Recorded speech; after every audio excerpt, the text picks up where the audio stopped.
take a moment to reflect on Psalm 23. The Lord is my shepherd. He leads me to green pastures and still waters.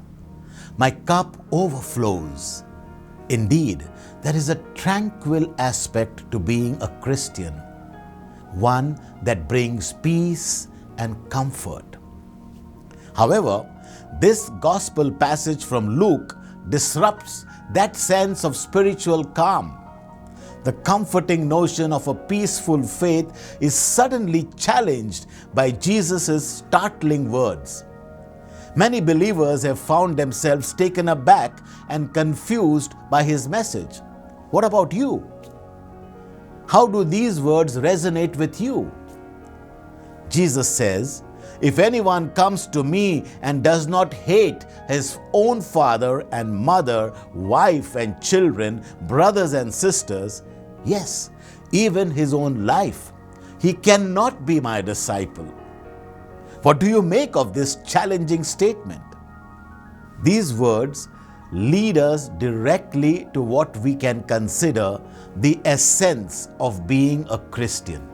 You may be familiar with the term crux. In English, we often use it in the expression the crux of the matter, which refers to the central point or the key issue that defines something and uncovers its true nature.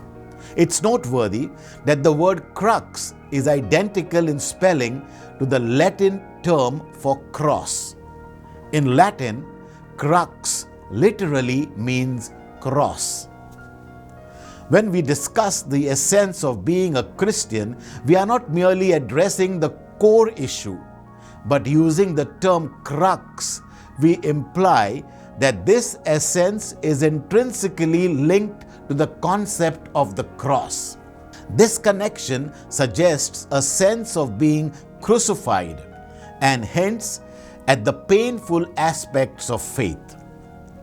While not all Christianity is characterized by suffering, it is important to recognize that a significant aspect of being a Christian involves enduring hardship, as the crux, the cross, symbolizes sacrifice, pain, and even death.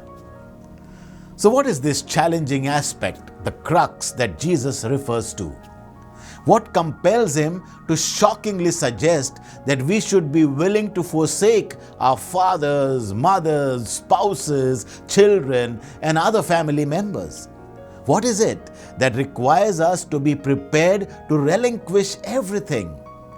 What is the cost that Jesus urges us to consider? Initially, we might be inclined to think that the crux of being a Christian refers to our salvation or our faith in Christ.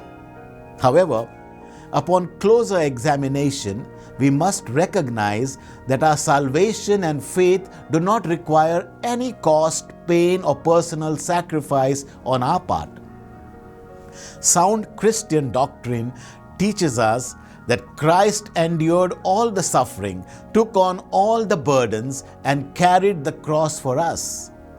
It is Christ alone who saves us, and even our faith in Him is a complete gift from God.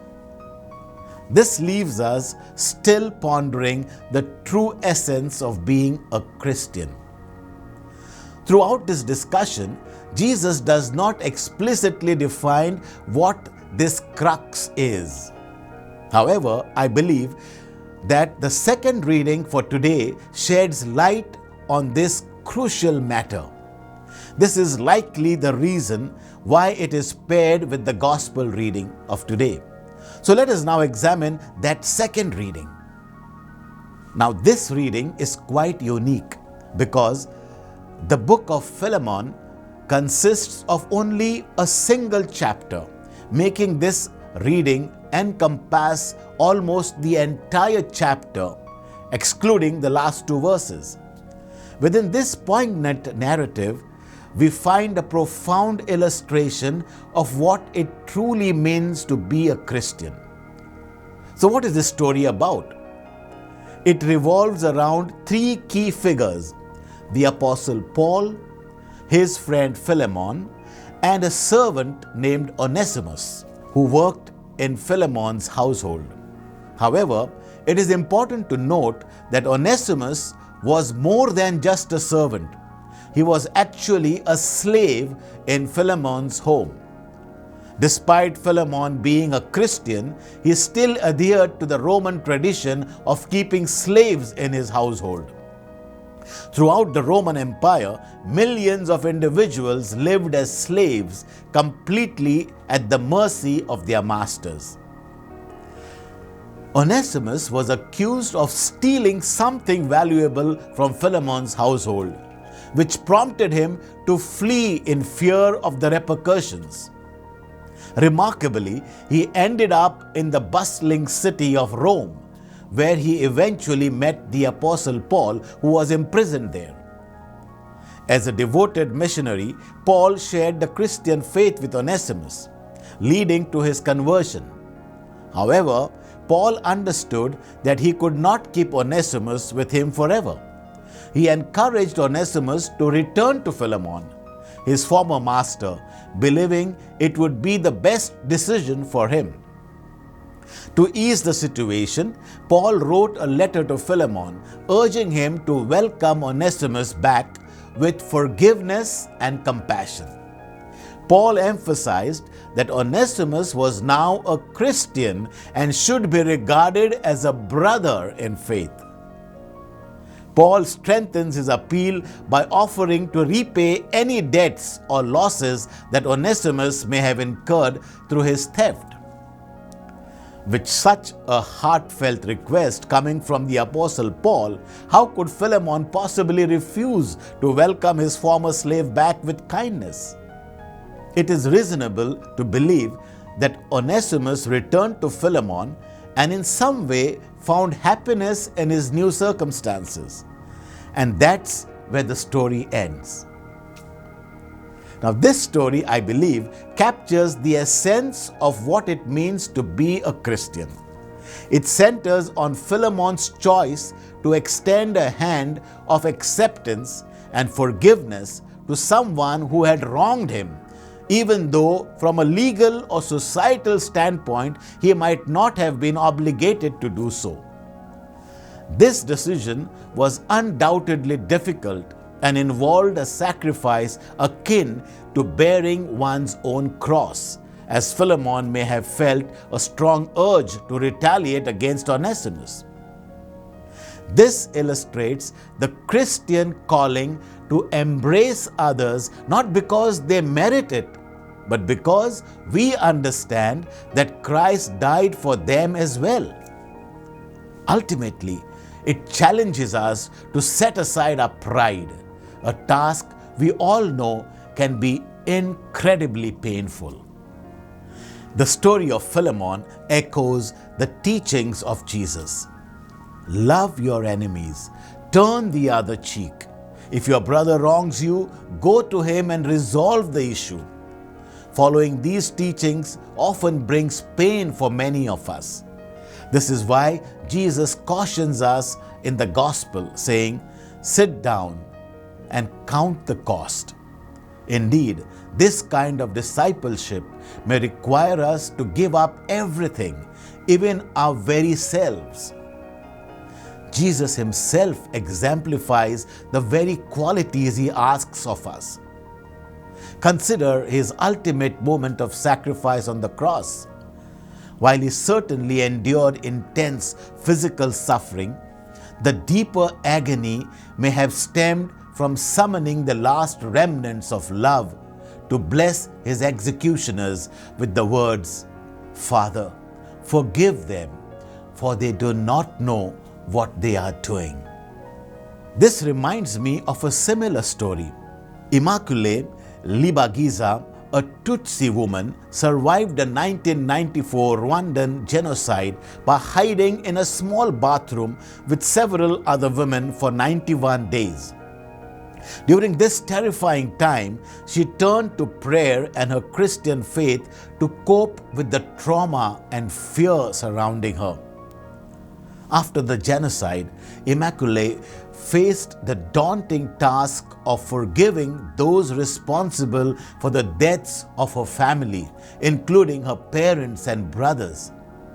She discovered that one of her family's killers lived nearby. Instead of seeking revenge, she chose to forgive him, which facilitated her own healing and allowed her to move forward. Immaculée's poignant journey is detailed in a book, Left to Tell, where she shares her experiences of faith, survival, and the power of forgiveness. Her story exemplifies the Christian teachings of forgiveness and highlights the transformative impact of grace in rebuilding lives and communities scarred by violence. Before we quickly agree with this viewpoint, we must acknowledge our strong inclination to hold grudges and foster animosities. We are all flawed and often let our sinful nature affect our relationships. The forces of evil thrive on division and conflict, encouraging us to avoid meaningful connections and cling to selfish perspectives. The devil promotes a rights over relationships mentality, which can lead to chaos as individuals prioritize their own interests without considering the harm caused to others. In contrast, Philemon exemplifies a willingness to set aside his rights for the sake of true friendship, even at the personal cost. However, this approach may not receive support from everyone. For instance, when Jesus told his disciples about his impending suffering and death, Peter rebuked him, to which Jesus responded sharply, highlighting the challenge faced by those who choose the path of redemptive suffering, often facing criticism from even their closest friends. In this context, we can begin to grasp the meaning of Jesus' words in the opening verses of the Gospel reading. Recall the jarring statement, "If anyone comes to me and does not hate his own father and mother, wife and children, brothers and sisters, and even his own life, he cannot be my disciple." It's understandable that those who love us most, our parents, siblings, and family, are often the first to defend us when our rights are threatened or when we face injustice. However, just as Jesus rebuked Peter, we may find ourselves needing to distance ourselves from those who love us dearly in order to remain true to God's calling. Because Jesus made that ultimate sacrifice for us, we are called to live in forgiveness towards others, even when they may not deserve it, and even when it would seem justifiable to withhold forgiveness.